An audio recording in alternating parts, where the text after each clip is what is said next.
Good morning, everybody. I've just had a promotion. Pastor is probably a long way from where I am, but thank you for your vote of confidence that I've just been given a theology degree and all that sort of stuff.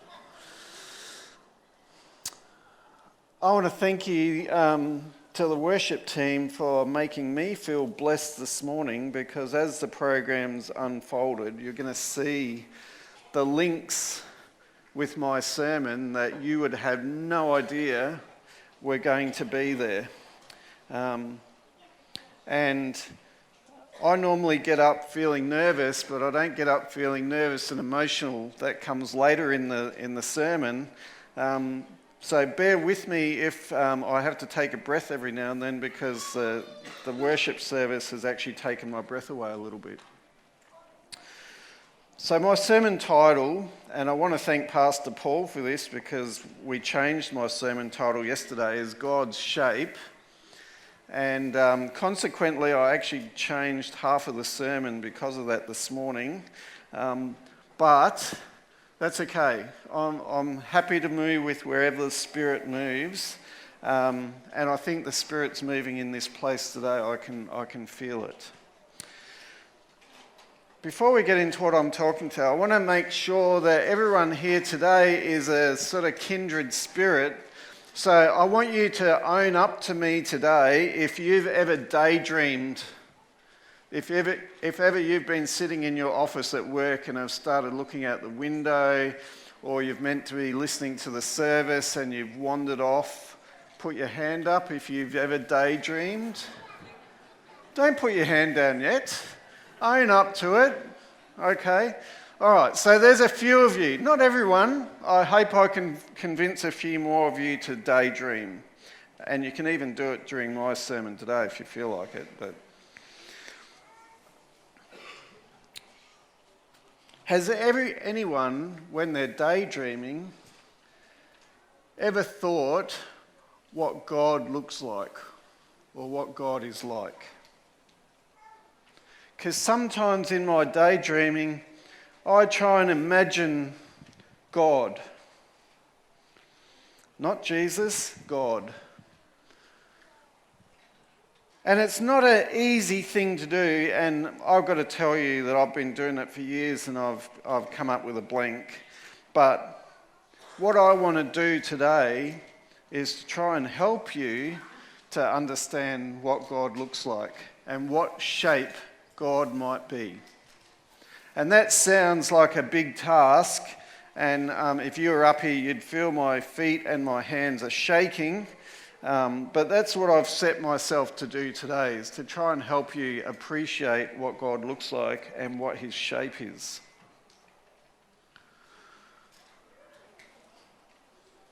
I know that lots of you are studious readers of the South Queensland Conference Session Handbook.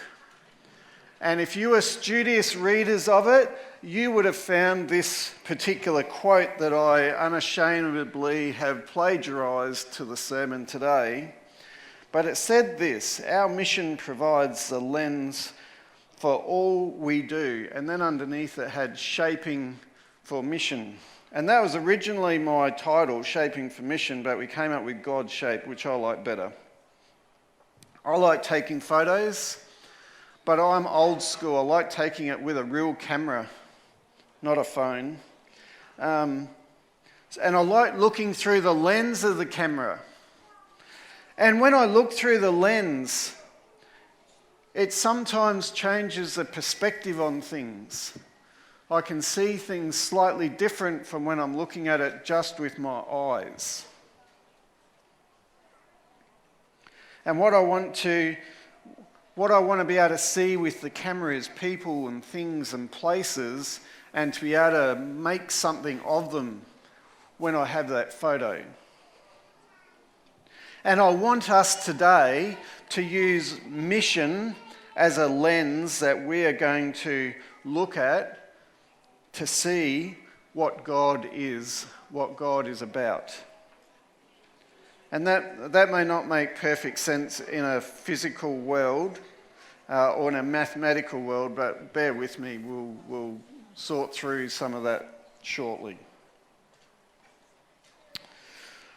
I like a bit of interaction. Can we have the lights up just a little bit for a sec?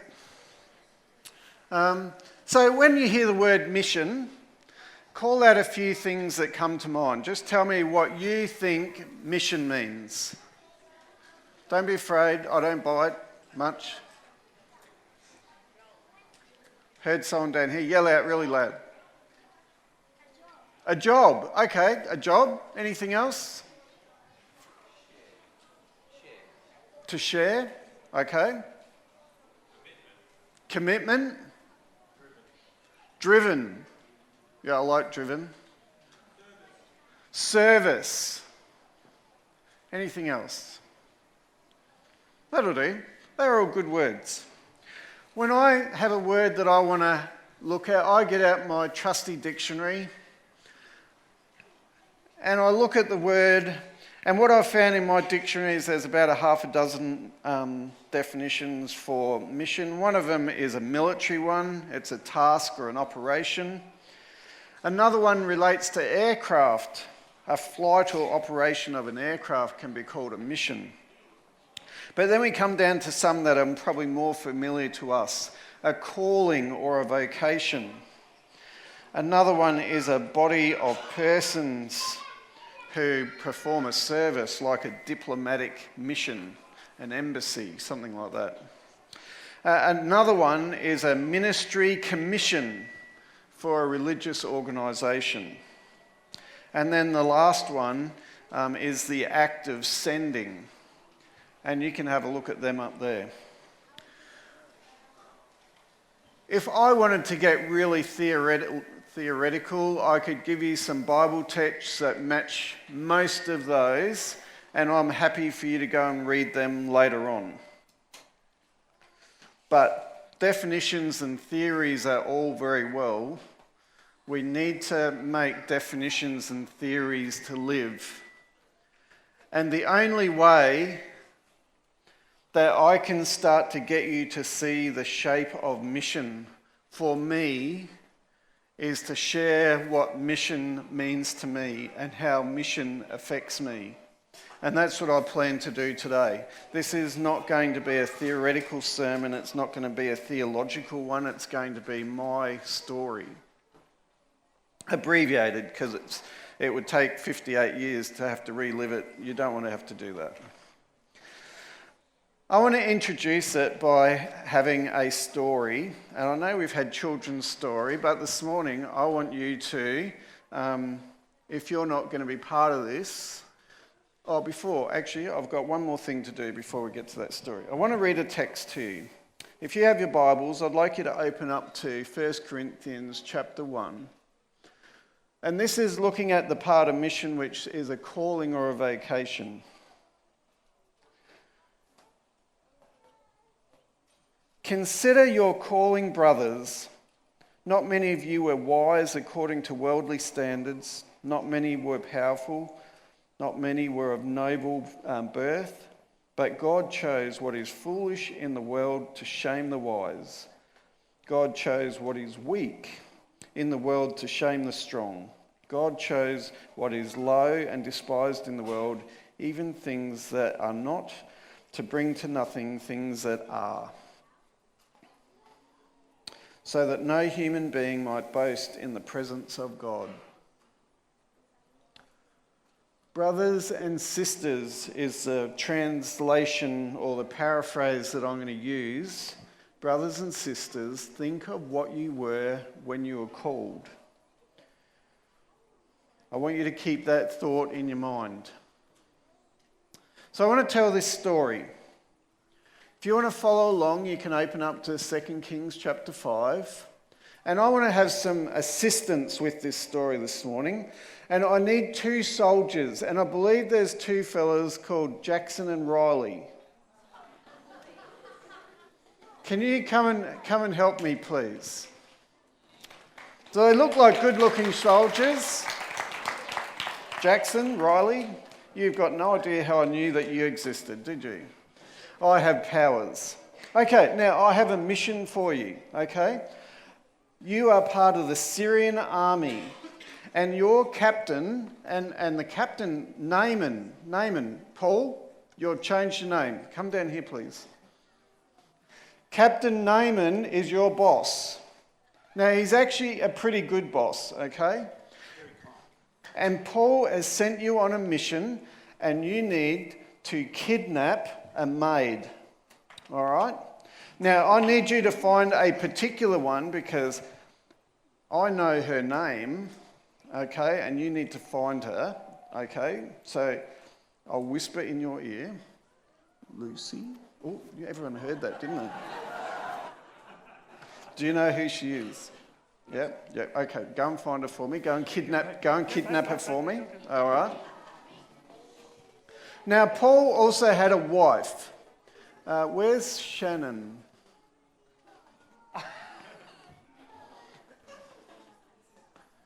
Soldiers, have you found her? If you haven't, go and kidnap another one, but find someone that looks like a Lucy, all right? So, Captain Naaman had a wife, and we don't know her name, so we're going to call her name Shannon, because that's for ease of my use. Okay, have you kidnapped your maid? Excellent. Fair. That's not how you kidnap a maid. Sorry. Go back. Back. You are soldiers. Stop there, that's enough. You are soldiers in the Syrian army. The Syrian army raped, pillaged, and all those other things. So you need to drag her up to the front, okay? Come on, soldiers, do your thing. You're kidnapping. This is a kidnapping, real live stuff. All right, excellent, good work. Thank you, soldiers. You may stand down. You may go back to your seats.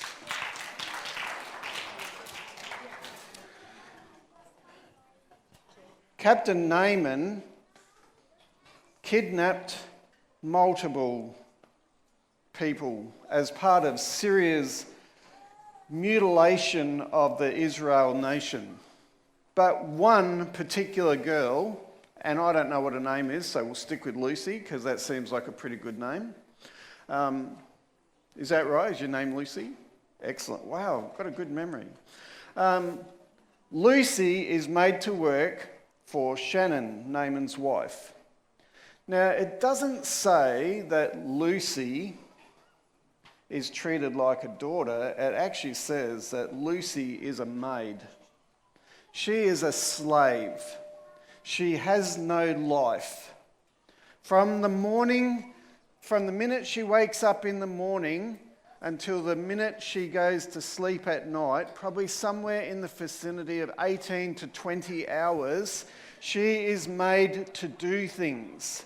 The list is endless. It does not stop. Just when she thinks that she can stop for a second, Shannon will find another job for her. This is relenting. And it goes on for years, potentially. I don't know how long, maybe a couple of years, maybe 10 years.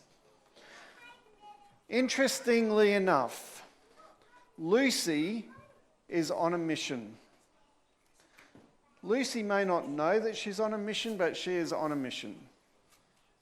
Because one day, Lucy senses that Shannon is feeling depressed. Very sad. And Lucy finds out somehow or other, in amongst all her chores, what is the problem. And Lucy finds out that Naaman is unwell. She doesn't have time to think. She doesn't have time to stop. She doesn't have time to rest. But she has time to communicate with God. And God tells Lucy to do the one thing, and that was that Lucy wanted to make a difference in someone's life. And she tells Shannon to send Naaman back to Israel to the prophet. Thank you for your assistance. Excellent work. You may sit back down. Thank you.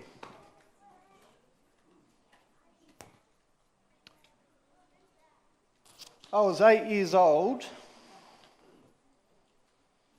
And I remember vividly someone came to our church. I can't remember their name, I can't remember their face. They came to their church, and as a result of that visit to our church, my brother, sister and I decided that we were going to sponsor an orphan child. It was just at the end of the Vietnam War. Children were being orphaned by the minute. Some were put in massive cargo planes and sent to the USA. Some were sent to other countries. But Vietnam was in a really bad spot. And Asian Aid offered for a monthly fee to be able to look after some of these children and to provide them some education. And my brother and sister and I started doing odd jobs at home to earn the $10 a month that it was to sponsor a child back then. But later we actually got ourselves a job so that we could actually do this. And we did it for a couple of years. And the text says, brothers and sisters, think of what you were when you were called. A couple of kids who felt the desire to help another child have an education. And they went and did something about it. They didn't have much, but they wanted to make a difference.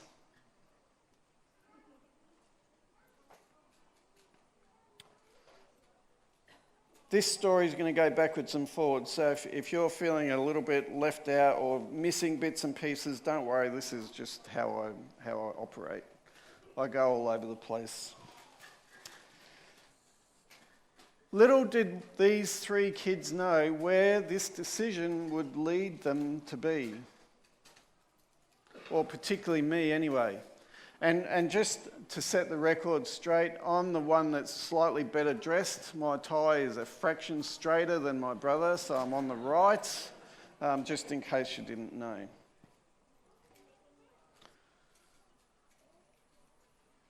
I just wonder, for the next part, can we play the video, please, of the Bible reading? After this, Jesus went across Lake Galilee, or Lake Tiberias, as it is also called.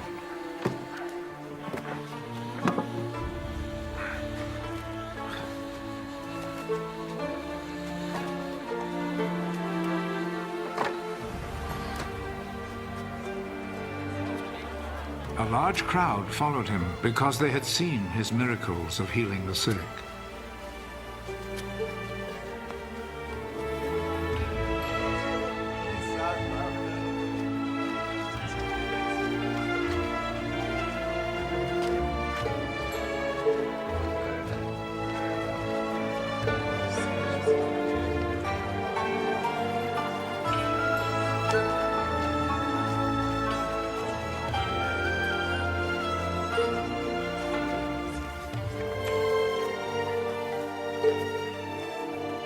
Jesus went up a hill and sat down with his disciples.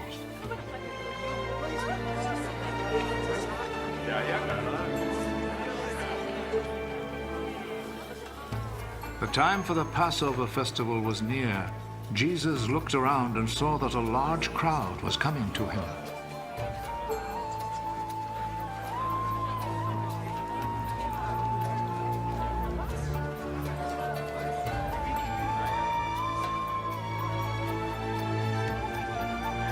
Where can we buy enough food to feed all these people? He said this to test Philip. Actually, he already knew what he would do. For everyone to have even a little, it would take more than 200 silver coins to buy enough bread.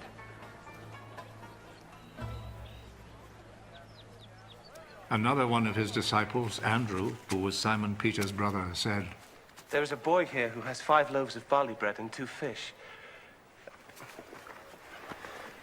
But they will certainly not be enough for all these people." Make the people sit down.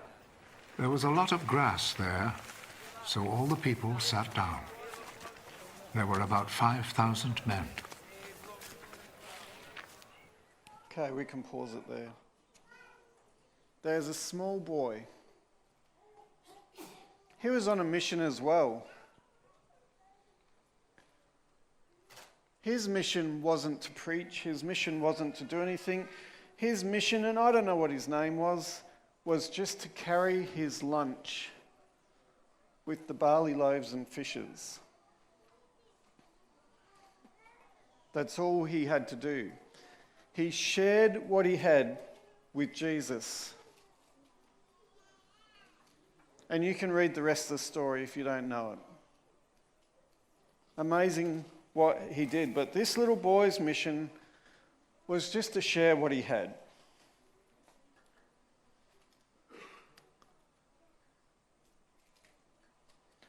"14 years after I had sponsored my first child, I graduated from uni. I was a new graduate. And the yearning came that I wanted to sponsor another child and give them an opportunity at education. I just started work. Occasionally I would be called in on a Sabbath to do urgent scans, and I decided that I would put the money from those call-ins to sponsor a child. On this occasion, the child was from Nepal. Australians say Nepal, but once you've been there, you call it Nepal. And his name was Rajendra. Hope you can pick the difference. He's on the left, I'm on the right as you look at it.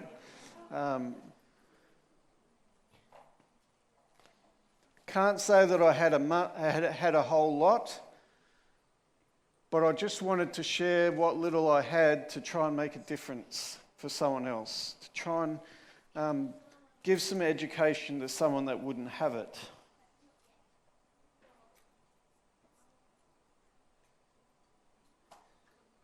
What does God's shape look like?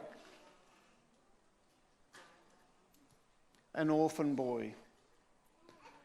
When I first sponsored him, he had just lost both his parents.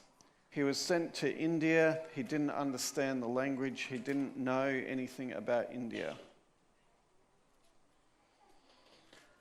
And the text says, think of what you were when you were called. A uni graduate and an orphan boy. And then some amazing things start to happen.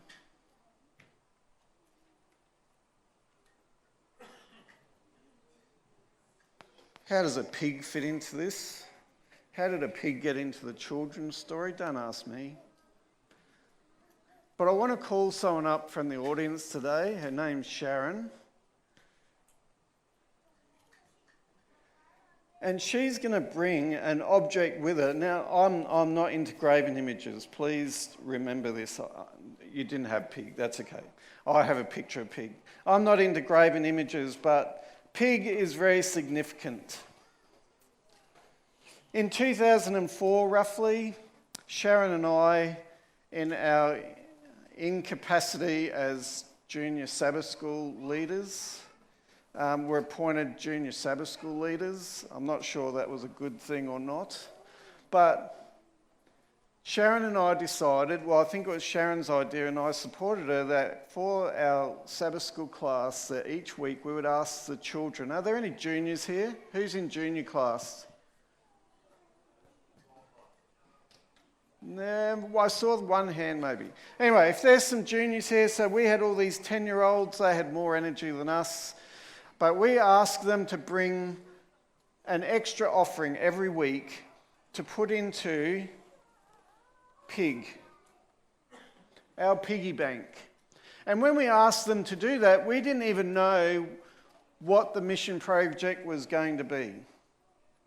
But what does God look like? God is sometimes the shape of a piggy bank.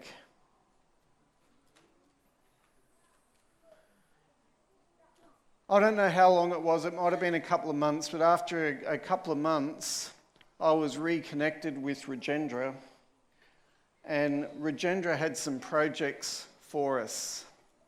And as Regendra started to list the projects, and the first one was a small one, Pig, as he became affectionately known, started to grow an enormous appetite. And the dollar coins just kept going in and going in. And we were able to send initially $200, which bought ourselves a half-an-hour radio program a week to spread the gospel to Nepal and some health messages. It wasn't too much longer before the next time Pig had got really hungry, and it was $500. And as Regendra dreamed dreams about what he could do with that money, Pig grew a very ravenous appetite.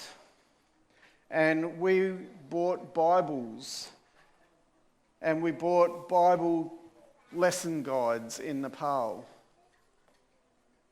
And then we heard about a few people that got baptized. And all of a sudden, Pig became the basket of loaves and fishes that kept multiplying and growing. I can hear Sharon going, yes, she remembers all this, and keeping the spreadsheets of all the things that we were sending money to. Thank you, Sharon, you can sit down.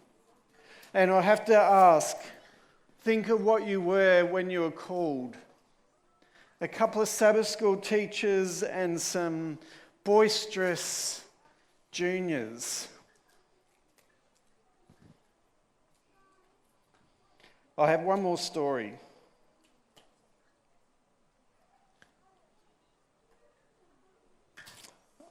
I'm hoping that I can read this to you because I can just feel the emotions building already.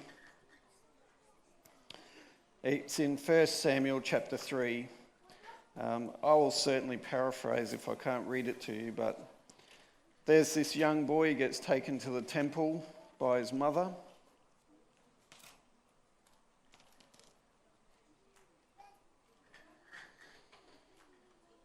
He works with Eli the high priest.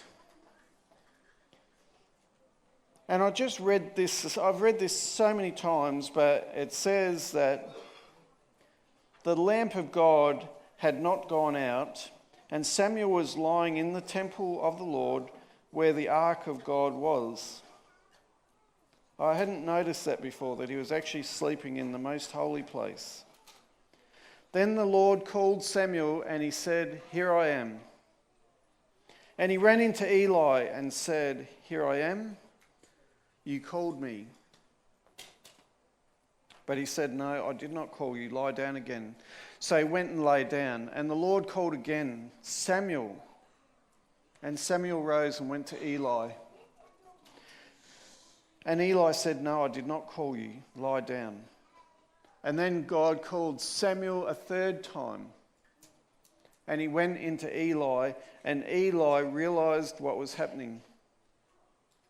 Even though God's voice had not been heard in Israel, Eli knew that this was the voice of God, and he said to Samuel,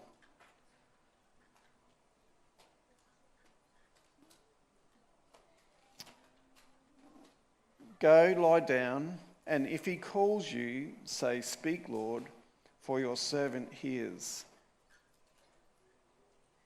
So Samuel went and lay down in his place. I don't need to know what God's shape was because God spoke directly. And sometimes God calls. Paul, I want you to come up here again, please. I might need him for emotional support. A few years after Pig had been sending money for a long time, and the radio had gone from being a program, and we're now looking to it becoming a radio station. And it was decided by a few of us that Fiona and I would go to Nepal to visit and see the feasibility of this radio station.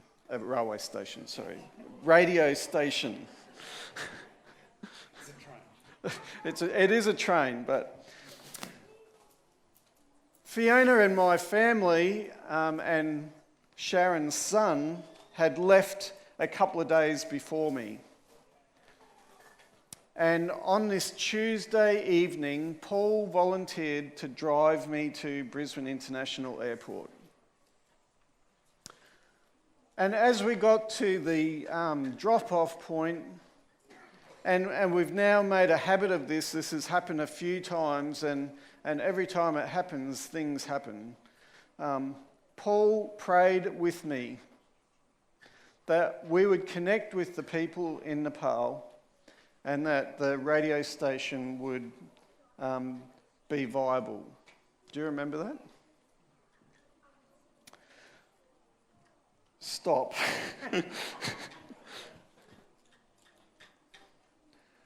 Shortly after that, it was just before midnight, I went to the ticket desk and handed over my boarding pass, and I started to walk down the air bridge. And I don't know what happened behind me, but as I was walking down the air bridge, something held people up at the ticket gate. So I was in the air bridge for a short period of time on my own. And I heard a voice. And it said, "Are you ready for this?" And I turned around and I knew instantly there was not going to be anyone there, because I knew that it was God's voice. It is the one and only time I've heard God's voice, but I know what it sounded like. It wasn't like anyone else I've known before or after. Sometimes God calls. And sometimes he actually does it in person.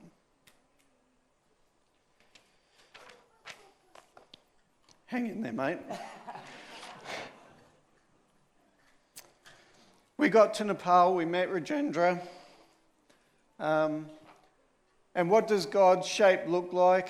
It looks like mountains, but it looks like people who don't speak English, people that speak English, and trying to meld two families together, which is what happened. And despite the fact that we have cultural differences, God has made a way for things to happen.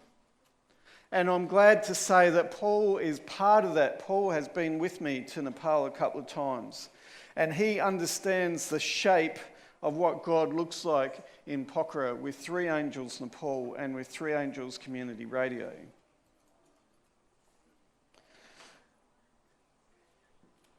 I picked this picture because we're in pretty bad shape. We'd been hiking with beanies, our hair's everywhere, we don't look very good. But this is what mission is about. It's real. This is what God's shape is about. It's real.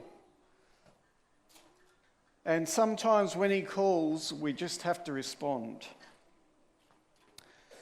God's shape can also be something really ugly like a radio tower, but it currently beams to nearly the same population as Australia, putting out messages of the gospel, putting out messages about anti-human trafficking and prevention, and how educating is going to make people better.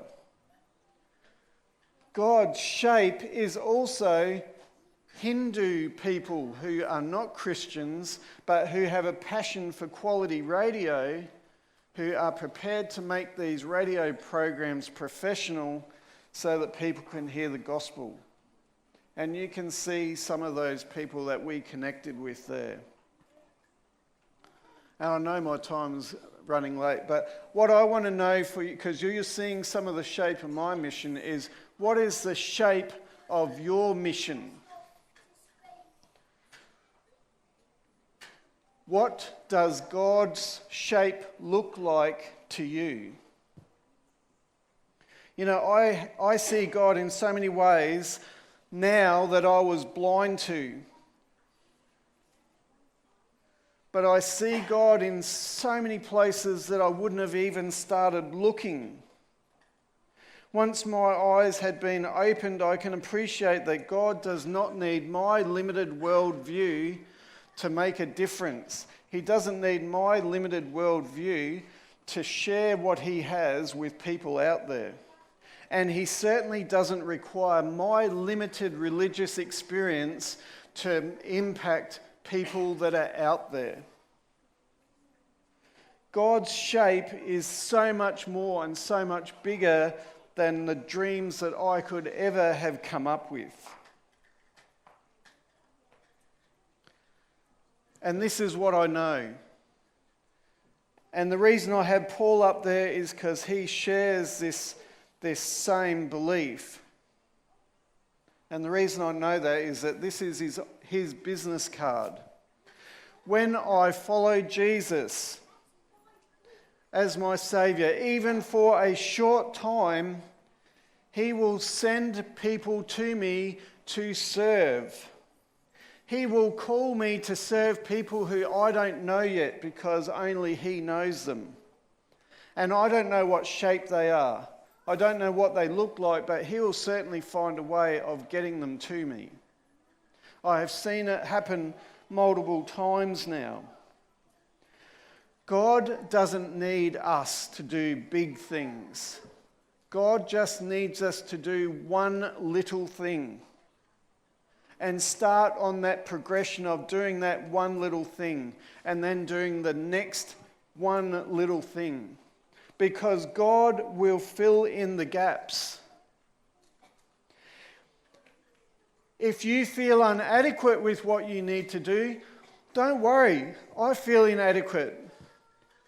But God is going to make up the difference. And when God makes up the difference, step back, because you're going to nearly feel like you're being pushed out. There's going to be so much coming towards you, you won't be able to hang on to it. I want to testify to you today.